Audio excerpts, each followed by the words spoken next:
This is SCP Radio Network coming to you live from Skylab Studios. Up next is Latinas Rising. Good evening y buenas noches. Buenas noches, todos. My Edna's back. I missed you. You weren't here last week? I know. And I do miss you guys. I was like, okay, it's been a week. I'm going to be okay. But I did miss being here with you guys. Yeah. Your energy was missed. Good. So, again, my name is Tasha James. I'm a licensed therapist. And Edna, my co-host. Go ahead and pass it to you. Thank you. So, good evening, everybody. Again, we're going to have a really good night tonight. And before we go into a great topic tonight, which is body image, eating disorders, a topic that we might not talk about it, but a lot of us deal with it one way or the other. So we're going to have a lot of facts. We're going to talk about personal experiences from a Latina perspective or a woman of color perspective. But this is a topic that affects everyone, or either it affects you or you know somebody that's dealing with it. So I do want to give a shout out to my Quisqueyanos. We are celebrating our Independence Day, La República Dominicana, on February 27th, so a couple of days. So this weekend, we're going to be partying and just celebrating our independence. So shout out to all my Dominicanos out there. I want to actually introduce a special guest tonight. Her name is Starla Garcia. And she is a dietitian at Texas Children's Hospital. She has a great blog called Sweat and Shine. I was reading it up into today, and it had some food tips, how to eat good and healthy. But there was some good food in there. I was like, all right, I took some notes. Exercising. It talks about fitness. I mean, it's vast information, but it's entertaining. You want to keep reading what she's writing. She's also a Valley native. She is an alumni for University of Houston, and also I want to give. This is awesome. We have to celebrate this. She's a Boston Marathon qualifier for April 16 of this year. So. Yeah, thanks, it's exciting. It's like we have a superstar right next to us. So I just want to, we want to get to know you a little bit. So if I forgot something, please pop it in there. So before we get started, just want for those that are maybe new to the show, this is Latinas Rising weekly radio show, and Latinas Rising weekly radio show, and we started in January or so, Yes, and our fifth show actually, and every week we talk about a difficult topic that is affecting Latinas and African American women of color. Yes. And also things that affect such as eating disorders. It's not it's not specific to one group. That's something that affects men and women. Absolutely. And statistically, it's about 20 million women and 10 million men in the U.S. Have some form of eating disorder. And we're really excited to have Starla here, not only because she's a Valley native, but she's really passionate. And it shows that being dedicated to be qualified for the marathon runner, that's how she lived her life. She's very passionate, very committed to whatever she does and whatever she decides to do in her life. And one of the things that I think why it's so important to have her here is the recovery. That she is a great example that recovery is very much possible. Absolutely. And so, Starla, tell us about who you are, where you're from, and why you're so passionate about. Yes. Well, thanks, being an guys, for advocate. having me. So I'm from the Valley, originally from Far, Texas. It's a really small town next to McAllen. I moved to Houston almost 10 years now, so I guess once I get the 10 years, I'll be fully adopted Houstonian. Yeah, that's true. Is it? Okay. Yeah, I feel like once you hit that 10-year mark, like everybody's kind of like, okay, you waited for a while, you're good. So I'll hit it probably this fall. I moved here back in 2008, and I came to U of H because I was recruited out of high school to run cross country and track and field. So within that time, I did, go through an eating disorder. I was super lucky. I always tell people I had like such a great experience at U of H, and the amount of support that I got from my coaches, the staff, my teammates, friends that I had made there, they like really took care of me and they look after me.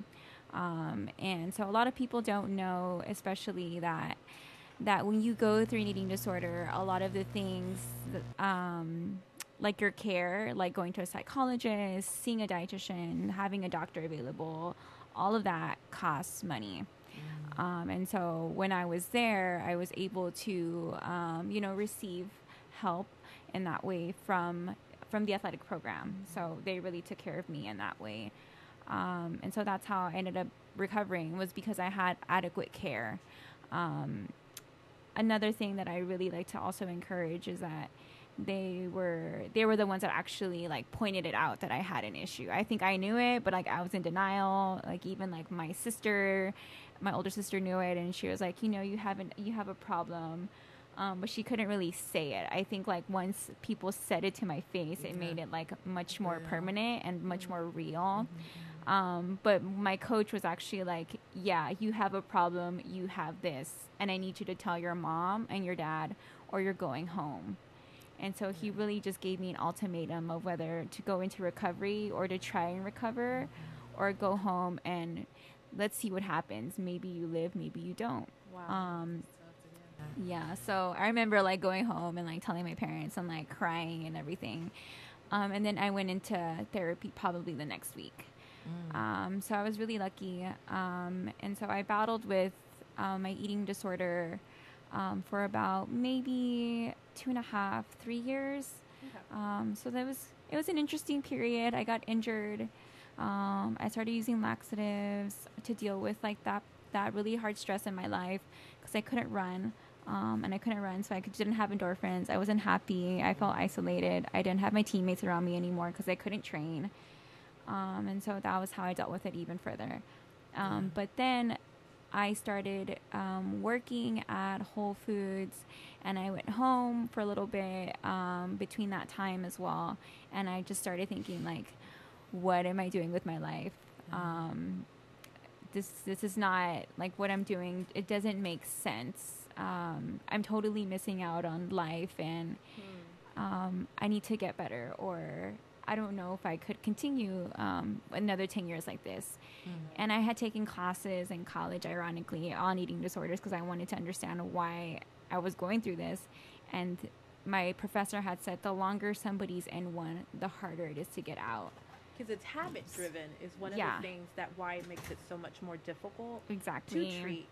And if we think about it, when you're trying to get rid of a habit that you know it's unhealthy, it seems like you think about that unhealthy habit more when you're trying to change it, right?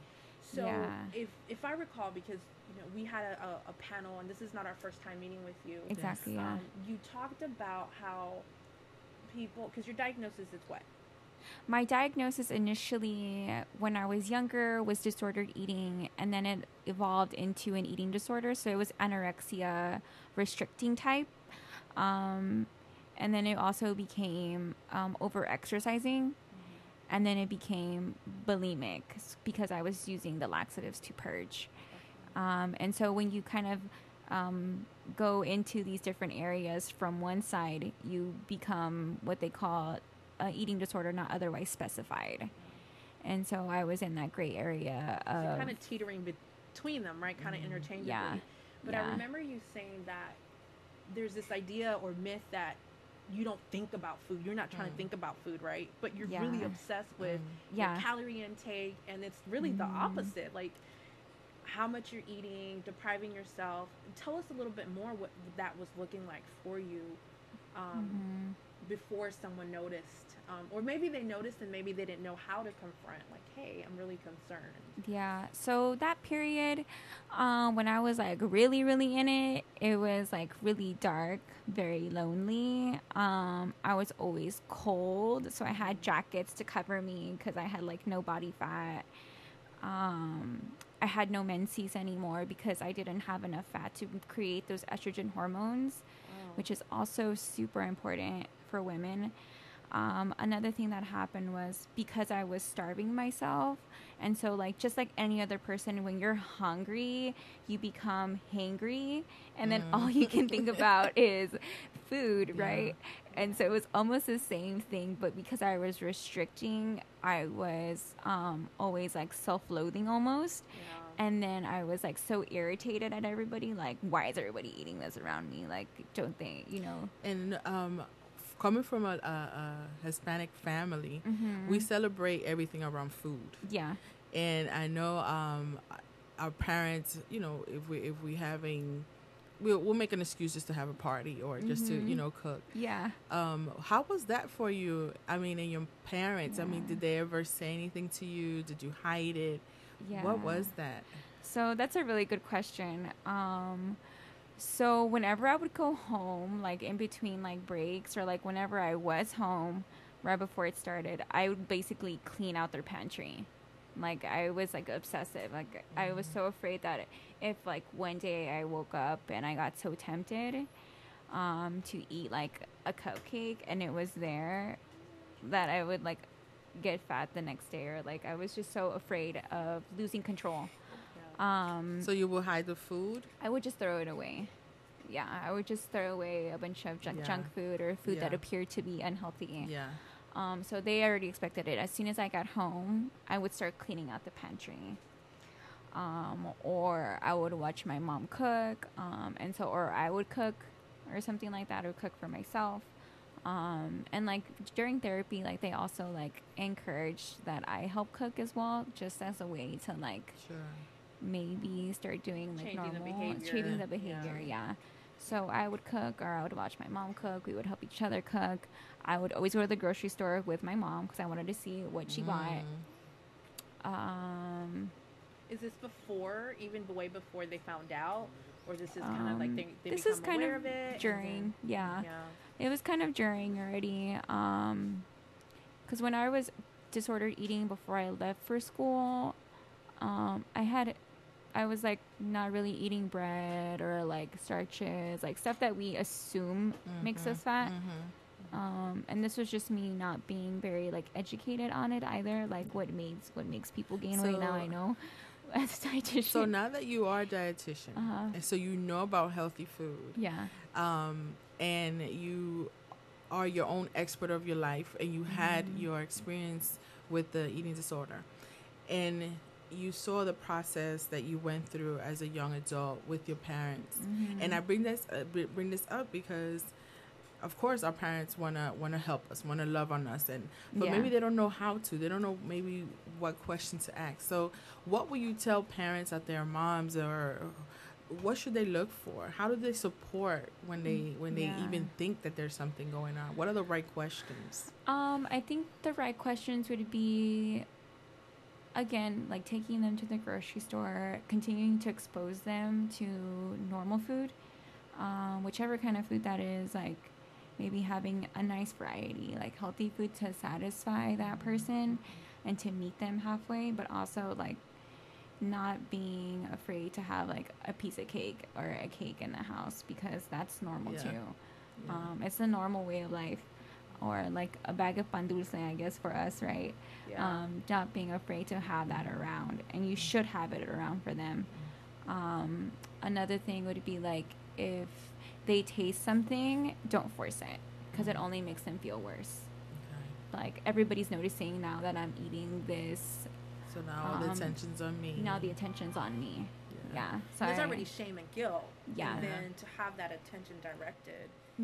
I can see where it amplifies already some emotions and some shame and guilt and remorse and I can see that stuff like that. I also encourage like doing other stuff with them, making them feel normal, like taking them to the park, taking them to maybe not shopping, but maybe doing something else, making them laugh. I remember I had a patient, her dad, like he was there with her, and he asked me, he's like, what do I do as a father? And I was like, educate yourself so much on this topic. I was like, it doesn't hurt, don't force them, but make them laugh every day if you can. Yeah, I'm thinking of my own culture, because we consider ourselves Latino or Hispanic, or we have all these labels of how do we identify ourselves. So yeah, as growing up in a Dominican culture, body image was, and it is for many, is so important. And hair, yeah, we got our image from the European side. So you had the long straight hair, you had that body. So that's what Fair you had skin. to. Oh, the fair, Yeah. the fairer That's the a whole better. other topic. That's a whole Oh. nother show. And the thing is that body image comes with that. It's Yeah. not only the physical, it's your skin color or your hair or your texture of your hair. This is called a pajon. Pajon for us was somebody that needed to comb their hair, go home, braid it or whatever. But going back to the body image and eating disorder, we had to watch what we eat, yeah. what we ate. And we are plátanos people. We are pan people. We are healthy eating people. Yeah. But in the back of your mind, it's encouraged because it goes by through generations. No coma mucho, está muy gordita. I remember going to Dominican Republic, and I took my children for the first time, and my daughter was maybe 10, and she was, developing. You go through that weird stage, and you're just developing. The first thing they said, pero tú sí estás gordita. That was it. That was it. She was like, okay, now I have to. At 9, 10 years old, starting to think about that. Weight. Yeah. Which is a very common age that girls already have some awareness of, how I they need to look body. a certain way, and they start to compare. Mm-hmm. And one of the biggest things in ways to help with healthy. I'm not close to the mic, I'm being told. The things that are being encouraged as parents is the language we use at home. Oh, yeah. If I'm saying I'm gordita, I need to drink my Herbalife and I need to lose this, y no voy a comer esto, y no voy a comer aquello, then that also influences how, our children, especially girls, start to view themselves. Absolutely. Their perspective starts to change because we start to develop that at home. Absolutely. Yeah. Right? Exactly. And so one of the things that I definitely want to share is I was doing a little research, and I played sports, and growing up in South Texas, being the only black student in my class. Now, mind you, I'm Latina too, right? But what do they say? You identify what your dad is. But anyways, so I remember comparing myself. My legs are too thick. My calves are too huge. I always thought I was big. And now when I look back, I don't know what I was thinking. I mean, I did a lot of sports. Like, I was a gym rat. But I'm looking at at my notes, and we mentioned talking before the show started, female athletes are a high risk, right? And so can you tell us a little bit more about that and why and what sports are considered where female athletes are likely to develop an eating disorder? Yeah, so when I was in high school, I became really competitive with my cross country and track programs. I wanted to, get a scholarship to go out and run. And so I got really, really good my junior year. And I remember starting to go to state meets and looking around, seeing who was lining up next to me, just kind of all right, where do I stand a chance almost? And the thing that always stood out was that I was the only Latina all the time. And even, when I got to be a senior, again, I was the only Latina. And then in college, I was the only Latina.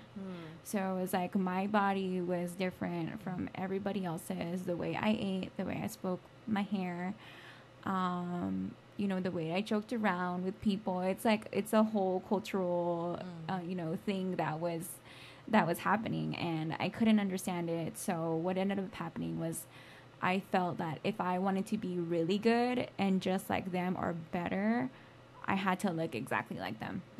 And not really changing my appearance, but controlling and starting to restrict the food that I ate, and, not really accepting cultural food either, like tamales, tortillas, and things like that. That's a lot of pressure on yourself. Yeah. I remember you talking during the time you participated in, as a panelist in one of our events, and you were saying that you really didn't enjoy too much of some of the college years because you were so focused on the eating and your weight and getting healthy or not healthy or all this going back and forth. Like, I was thinking about it and I'm like, that's a lot of pressure for yourself. And this is the college years are so important because that's when you build relationships and you start growing and you know, discovering yourself, and that must have been difficult for you. Yeah, I mean, I was away from home. I didn't have my family. I didn't have my friends that I knew from like pre-K, because you start with everybody since pre-K. Yeah, so you do. It was like so different. She's not kidding. Yeah. I remember walking into like biology class and like, you know, biochem and being like, okay, where are my Latinos at? Because I need to sit next to them. And like, it was like maybe like 2 other people. And like, it was like me and this other girl, and we were like friends. Yeah. And so we would help each other study because we were always the only ones. Yeah. But it was really interesting. I think eventually I realized and I just accepted and I dealt with it. Again, I dealt with it through my eating disorder. Yeah. So. And American culture, what they portray in the TV and the magazines, that affects us because that's what we're looking at. Even if we're born and raised here, our cultures, especially for the first, second generation born in the United States, we're still we're being brought up in our culture, whatever that is. And you just gave a great example of what acculturation looks like and what it feels like. Yeah. Right.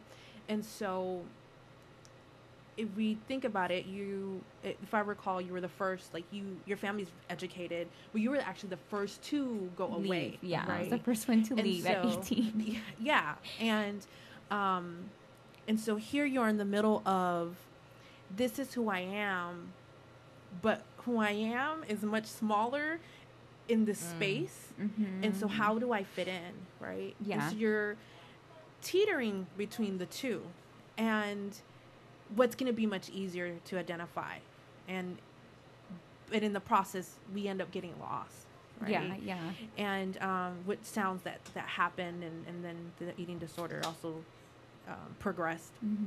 And so as far as sports that are common where female athletes are likely to develop a eating disorder, or there's a lot of pressure, you talked about like cross country.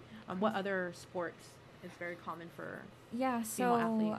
Running sports, cross country, track and field, gymnasts as well, swimmers, ballet dancers.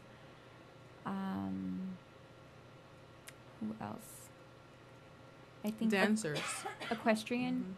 So like those are another one, male and female. Boxers, wrestlers are another one.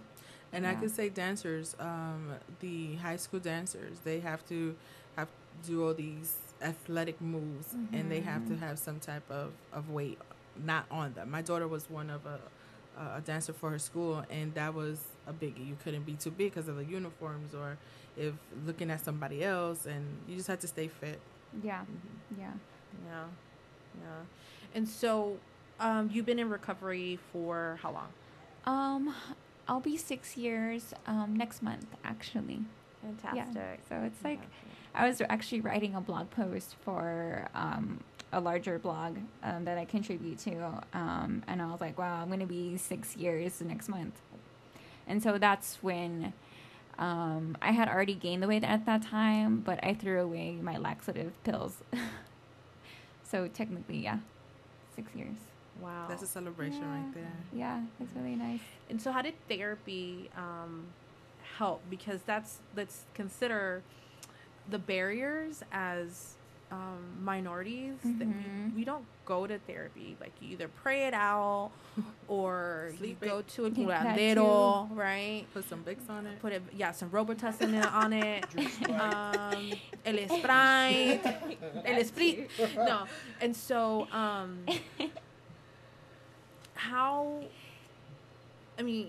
because you have praised how therapy was really helpful, and how you had, I believe, a therapist that didn't look like you, but they were open. They were open to wanting to learn and be culturally competent. Yeah. And so, tell us more about how therapy, and if you're still in therapy, or is it more maintenance now? So I'm not in therapy anymore. I'd say like the last time I was in therapy was maybe 2014, 2015. And I went because I got really scared. This is gonna sound kind of dumb, but I was like really scared. I first broke up with a boyfriend, and so I was really afraid that I would relapse. Okay. Just like from an emotional trigger like that. Because I didn't really have a boyfriend in college. It was like, in my head, I was just like, well, I'm sick, so, and I need to take care of myself. How can I like open myself up to somebody else if I can't even open myself up to my own self? Okay. So that's just kind of how it was. But after college, I had a boyfriend. I broke up with him, and I was really scared. So that was like the last time I went was probably like 2013, 2014. But I had two psychologists. One of them I saw at the university. So all universities, they should have therapists and counselors on staff to assist. So I saw one of them, and it was for free, luckily. So some of my treatment was for free. And we developed like a really good relationship. I trusted her again. I think it was because she was like my first psychologist that I really said everything to that I was like going through, and I had never talked about it at all with anybody. I just trusted her from the get-go, and I liked that she would ask me questions. Like one of them was, so she asked me about foods that I hadn't eaten in a while, and I was like, well, I haven't eaten pizza or enchiladas. And she was like, well, why haven't you? And I was like, because I'm afraid it's gonna go to my butt. She's like, well, why are you afraid it's gonna go to your butt? And I was like, because my mom has a big butt. And she's like, well, why do you think your mom has a big butt? And I was like, because all Hispanic women do. She's like, why do you think all Hispanic women do? So she really like really got down to like wanted to understand why I was thinking, and connecting that if I ate the food that my culture had, that I would become fat, or like I would gain weight, right? Yeah. Or I would lose control. So that really helped. And then we had like a family therapy session one time where my parents came, and I knew my parents were nervous. My sisters were supposed to be a part of it, but they refused, which is fine. I think it was mainly just for like me and my parents. And so there we identified why my mom was having such a problem with it at home. But it was because like she identified for us that I was saying no, and it didn't mean that I didn't love her. It was just that I was going through this hard period. And my mom was able to understand like, okay, like maybe I'm trying to show, like her love language was cooking and serving food. And because her love language was not being accepted by me, that I was refusing her love, but it was complete opposite. So we identified that too, that our love languages at that time were just like not meeting each other. And I just wanted her support, and that was it. That right there is so significant.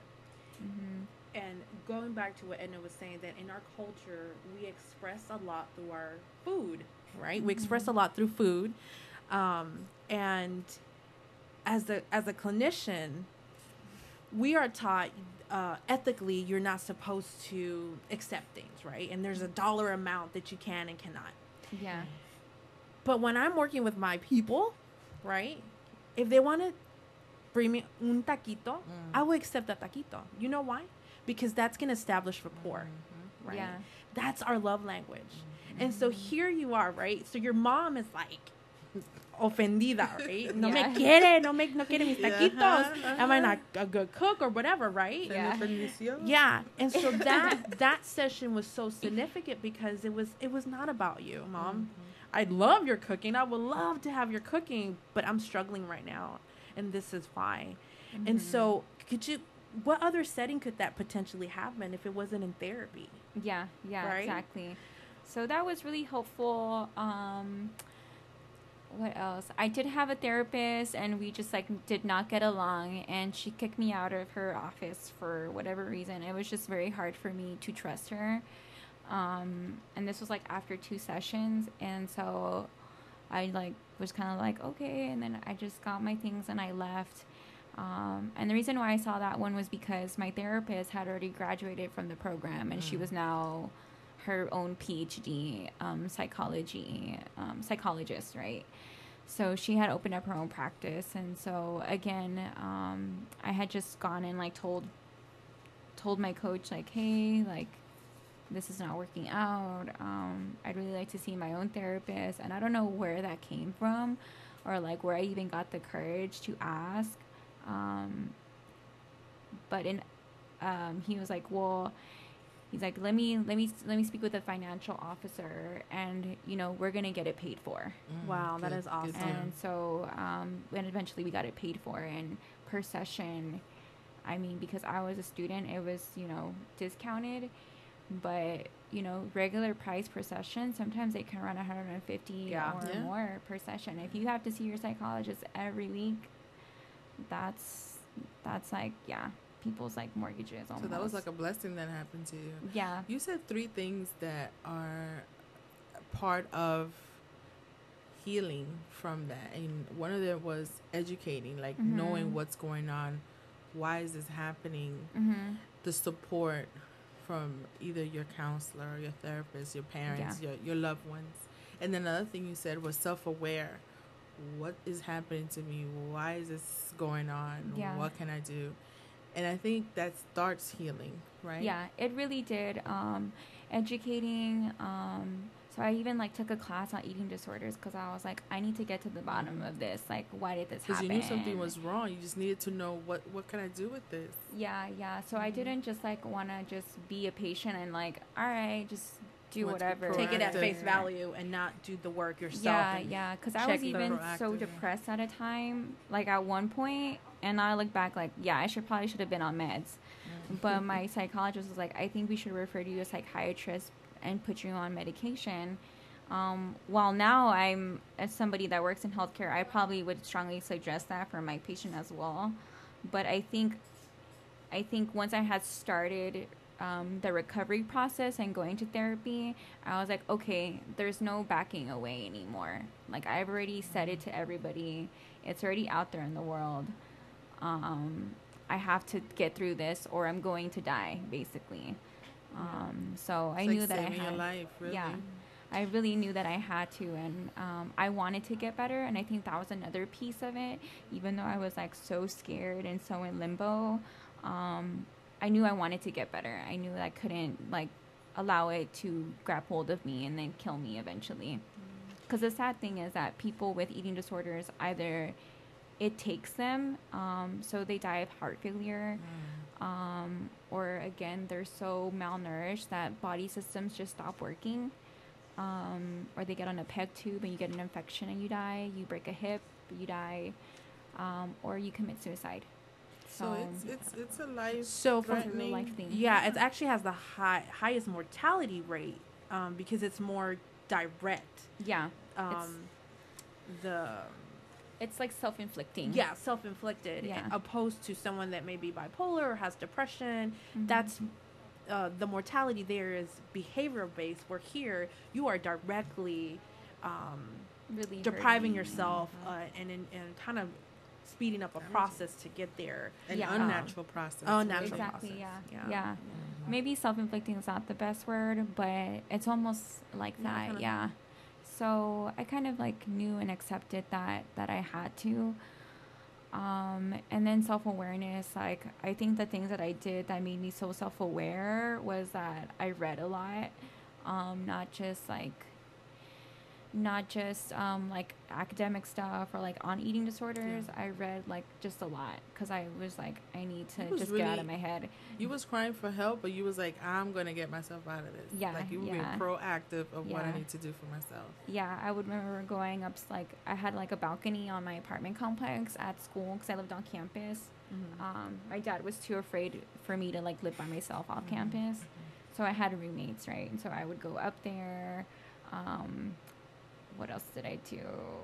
I read a lot of blogs, On eating um, disorders or just food blogs. food So blogs? that's also kind of a symptom as well. But I spent a lot of time with blogs when they were first starting. So Okay. I was following all these big blogs, like these huge bloggers now.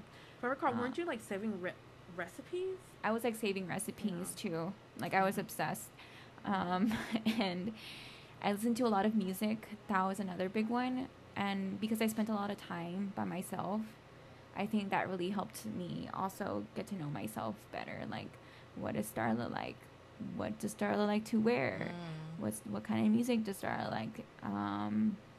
Just like stuff like that.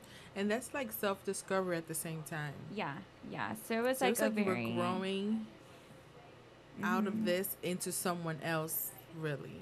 And Yeah. everything that you went through, it has been forming you to be here today and talk to us about this and being proactive, helping others. Yeah. So it's really like you are a pure survivor of Yeah. what eating disorder could be. So people listening to you, you are an inspiration. You know, you are a motivator because it's easy for someone that has not gone through it. You know, go to school, you study it. Okay, great. You know, great words. But when it comes from someone that's gone through that walk, that knows what a struggle is, that knows when someone look, I'm just really struggling with this right now. That puts a reality, that puts a realness to it that someone could connect. Yeah. So One that of is the a things that blessing. is keeps on running through my mind right now. You said, I don't know where I found the courage to tell, I guess, your coach about wanting Yeah. to continue with therapy. But I have to say that I think you have displayed courage Yes. the moment you left to go to this unknown school, True. unknown place, right? Not only that, but you went into a sport that minorities aren't really known to be in it. Not in the U.S. I'm thinking maybe other countries, they have the runners look different. But here you are in a sport that we're not known to be, right? That was courage. To leave, go to college, that was courage. Then the type of classes you were taking, the type of field that you're in, that's courage because you're a dietitian.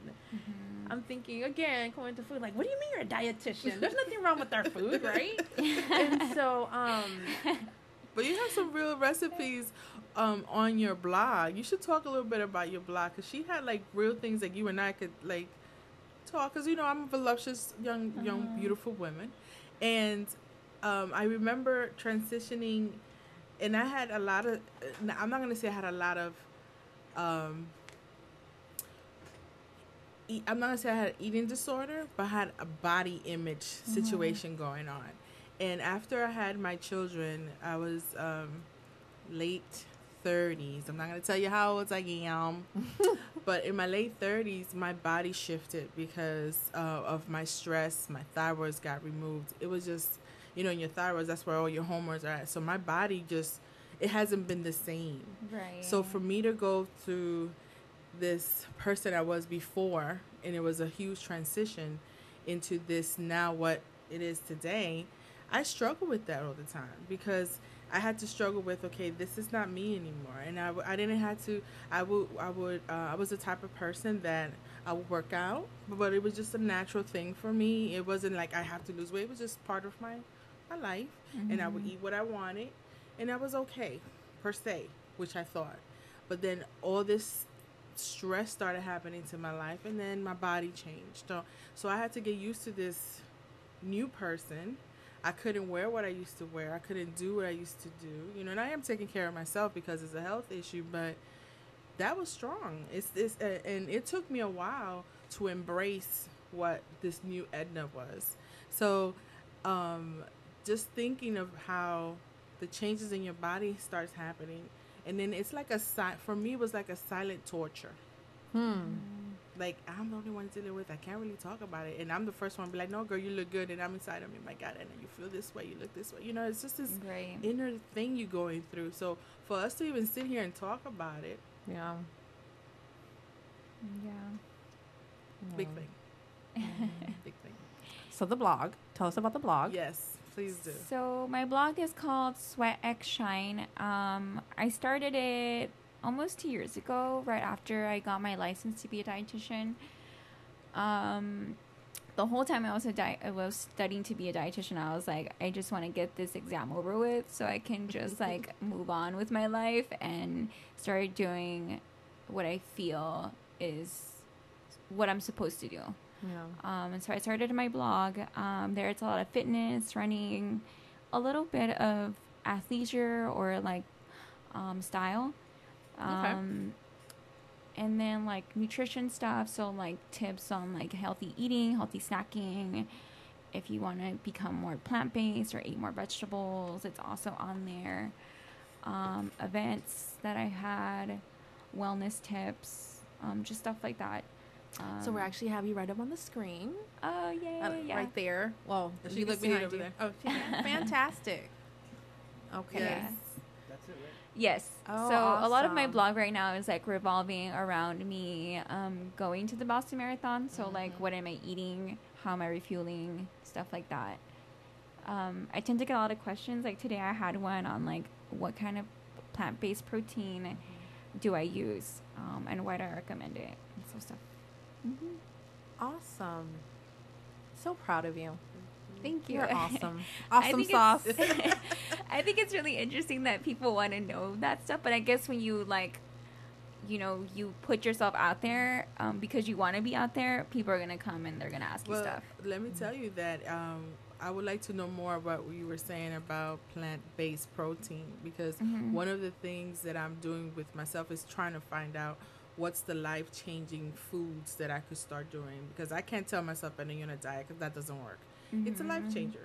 You know, how do I eat differently?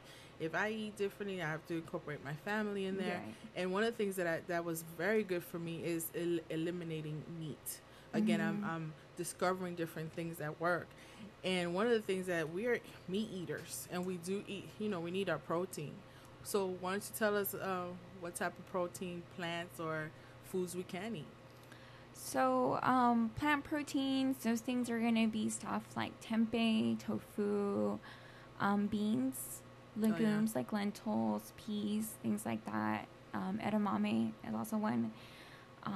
Greek yogurts, cheese, cottage cheese, chickpeas. Love chickpeas. Peanut butter, nuts, seeds like pepita, sunflower, chia seed, hemp seed, stuff like that. So you being a Latina, because I eat tofu. You being a Latina, what do you put in your tofu? I like to put mushrooms, peppers.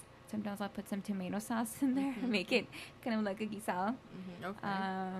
What else do I do? Sometimes, maybe not the tomato sauce, but I'll do turmeric powder instead to give it like a yellow color.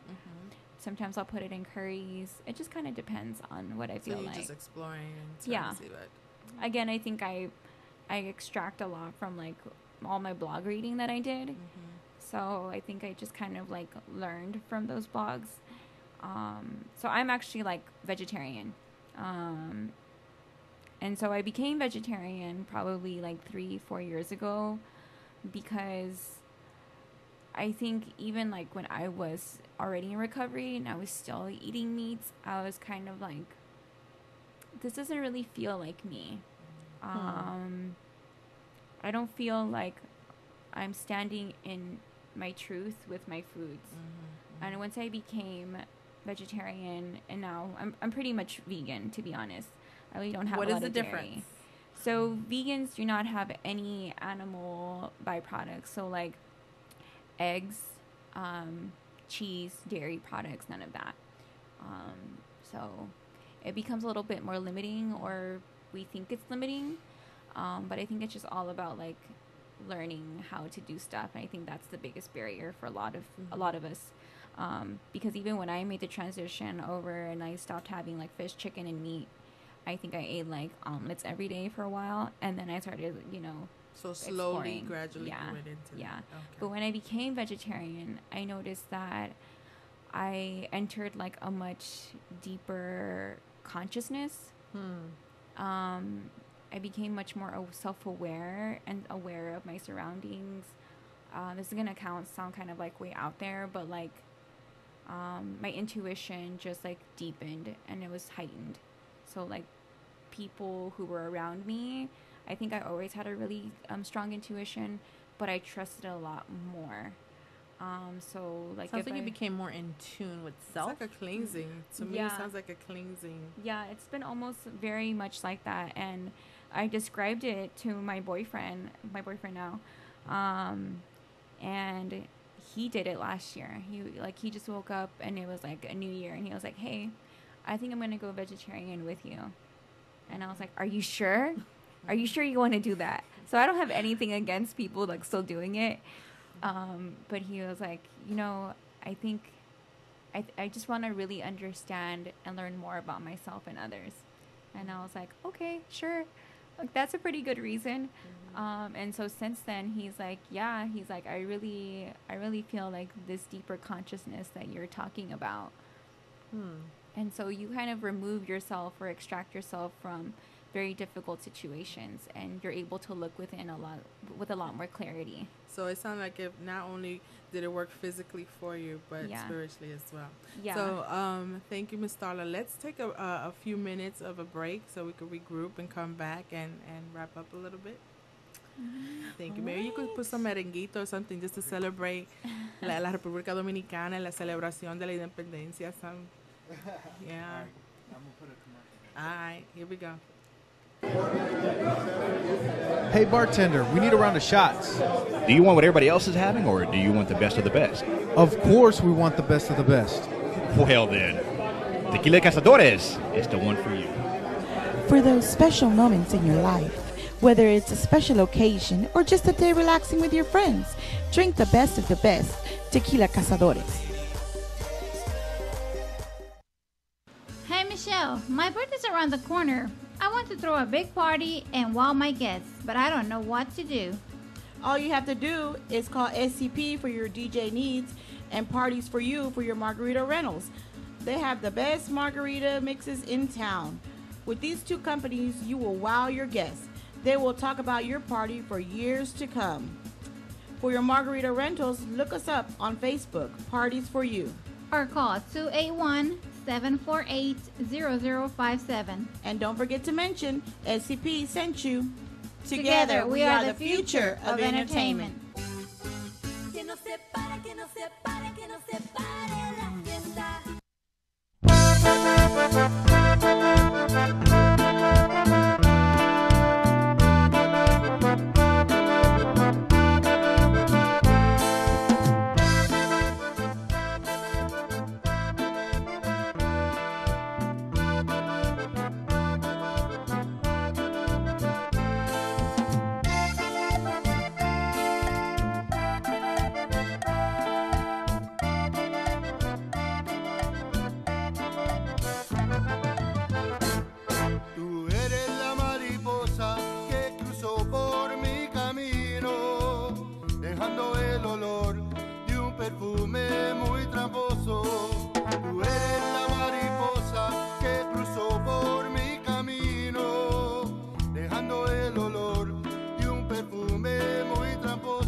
seguirte.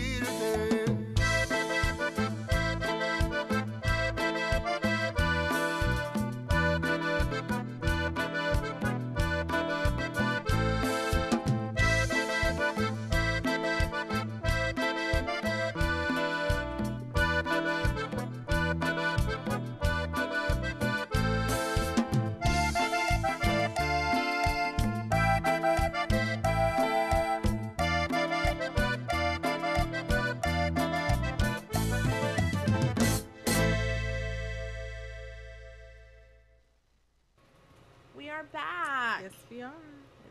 It's closing time. There's a song that says closing time. You know that song, don't Yep, you? I do.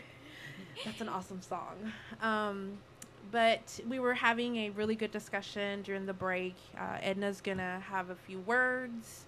I'm just so grateful to Starla for being courageous, being brave, and being open and being vulnerable to share her story to save a life. Because we always say here at Latinos Rising that if we keep our talents to ourselves, our experiences to ourselves, then we are not saving lives, right? And we're just truly, truly, truly grateful to you for being open to coming out late this evening, straight from work. Yes. But again, it just shows the character, your character, and how, one, you're a go-getter. And not only that when you say you're going to do something, I know Starla's going to come through. Absolutely. Absolutely. Thanks, guys. Yeah.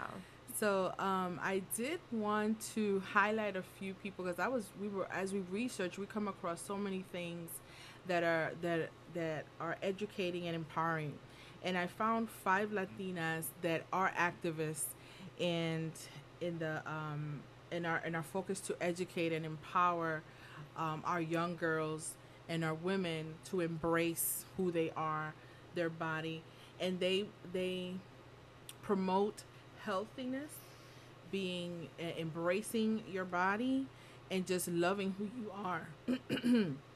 And one of the people that I want to highlight, her name is Carolina Contreras. She's from Dominican Republic. She opened the first salon that's focused on natural hair and embracing the Afro textured hair. Awesome. Dominican Republicans are known to always relax their hair to have it smooth, and we're killing our hair. We're destroying our hair follicles, and who knows what's under there. So anyway, I'm letting you guys know about these women that I'm about to tell you, so you guys could Google them and see who they are and just educate yourself a little bit. And maybe, who knows, maybe you could start a blog and you could start talking about your own experiences with body image. Another lady's called Virgie Tovar. She's from San Francisco.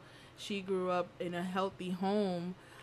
She's American Mexican, healthy home, eating good food, everyone telling her she was beautiful. And then when she started going to school, people calling her names, and one of them was Miss Piggy, and she was like, what's going on? I'm beautiful at home, but when I come out here, this is what's happening. So she struggled with that for a long time. So she's out there talking about body image and embracing yourself. Rosie Molinara, no, I'm gonna say that again. Rosie Molinari, North Carolina, another activist about body. Diana Peguero, she's in Atlanta. And one more person, her name is Gloria Lucas from Los Angeles. She struggled with eating disorders as a teenager, and now she goes around the United States having workshops and educating people about this thing about body image and eating disorders, and also embracing who you are. So thank you so much for hanging out with us tonight again. Starla, Remember, Latina Rising is about having conversations in la cocina, hanging out. I hope you guys had your tea, your wine, your water today, because again, we are women here, and every week we bring someone with real stories that is educated about what they went through, so they could, along with us, empower, love on, motivate, and inspire others. So thank you, everyone. Starla, any last words? I just kind of want to say that if you are dealing with an eating disorder, don't be afraid to seek help, to seek recovery, because everybody is worthy of recovery. If I could do it, you could do it. And I know a lot of people who have recovered from it. All you have to do is ask and tell somebody. There are plenty of free resources around the Houston area, like Eating Recovery Center. If you Google eating disorder clinics or dietitians, you can also find those available. And normally they do have support groups that are free. So if you feel like you may have to pay for it, they're still free. Okay, they still have free groups. So I always encourage people to really seek recovery, because nobody should be ashamed of how they look.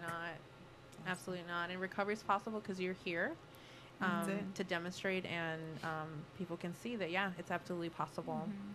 So blessings. And remember, let's support our Houston own during her Boston Marathon, April 16th. Can we watch it somewhere? We're on the TV? How does that work? So I think they'll be showing it on TV. But there's also apps available where you can see like live tracking. So you'll be able to track. Do you have your number already? No, I don't. Girl, let us know, because we're gonna be number 27. Again, thank you. Yes. Buenas noches. Posata que vive la mujer. Gracias a todos, lo bendiga, and celebrate life. Thank you, Starla. Thank you.